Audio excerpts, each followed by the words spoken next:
Our next topic of study is what are called exponential functions. The idea here is going to be useful throughout the rest of the course. Um, Exponential functions are a useful way of describing a number of quantities that grow in business and economics, quantities that grow over time. And let's motivate this topic with an example of such a quantity. Let's look at the balance in a bank account that earns interest over time, and in particular, it's going to earn what we call compound interest. What that means is every time you earn interest, you receive interest not just on the original balance you started with, not just on the principal, but also you receive interest on any interest that's already been earned.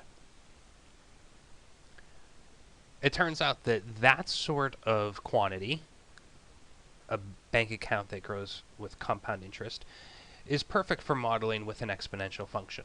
And let's see how that occurs. This question tells us to imagine we start with $500 in a bank account, and at the end of each month, the bank pays us 1% interest. And that 1% interest is calculated on the entire balance of the account. And then we want to figure out what will the total balance of the account be after 5 years of this. So one way to proceed would be to start by creating a balance sheet describing the balance in the account at the end of each month. In the first month, we start with $500. We add interest, which is 1% of that. 1% of $500 is $5. So when you add that to what we started with that month, we end up with $505. Now that's the starting number for the second month. And when we calculate interest, we're calculating interest on that entire amount, not just the original 500, but the entire balance 505.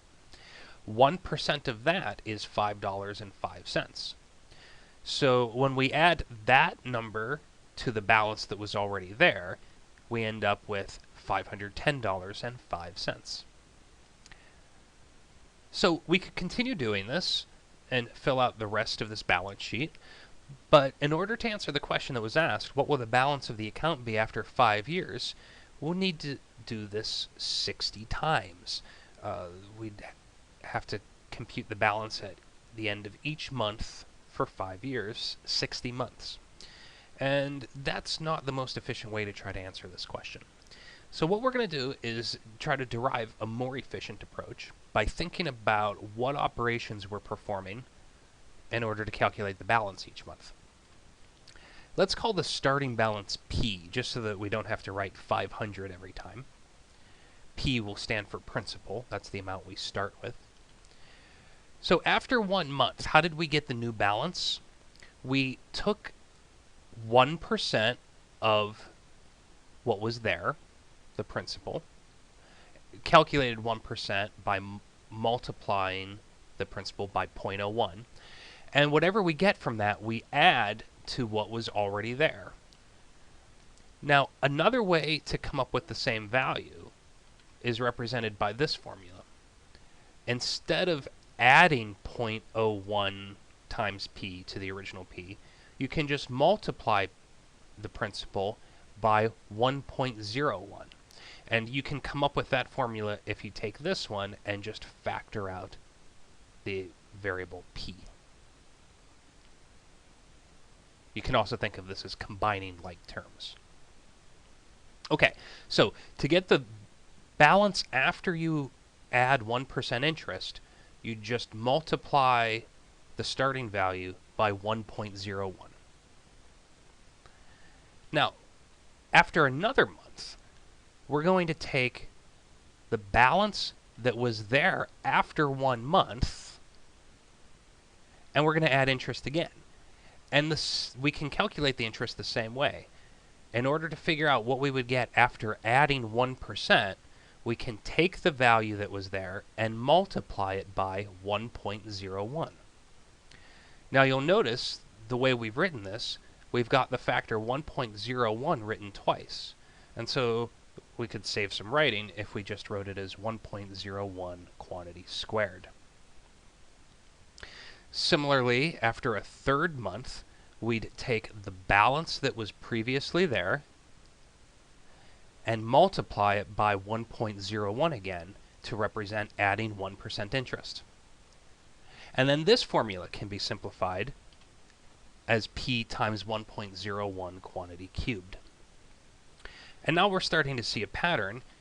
After t months, we can figure out the balance just by evaluating this expression with the right exponent.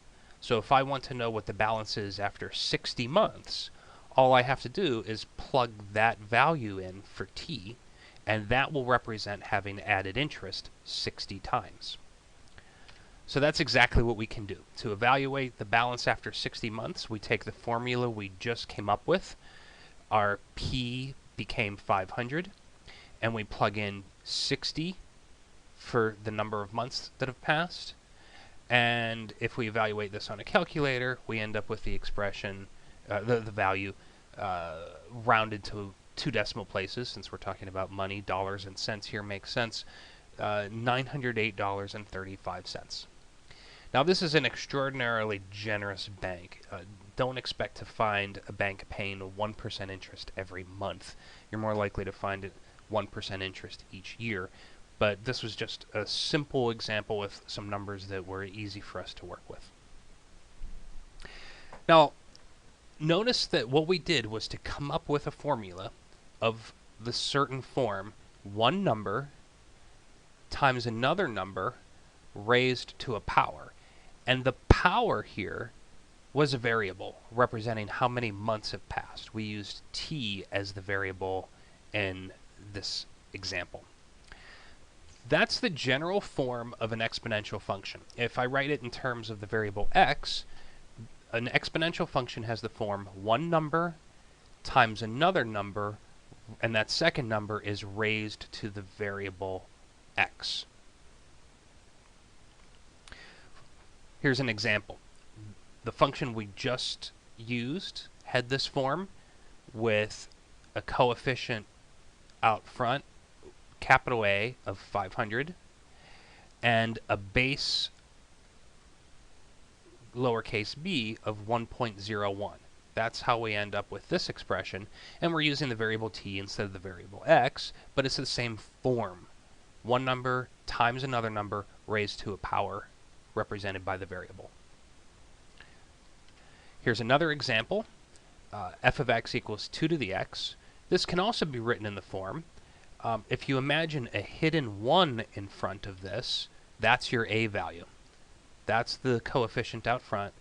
And then the rest of it has the form 2 to the x. So b to the x if b is 2. The value of this number that's raised to the variable, that's called the growth factor of the exponential function.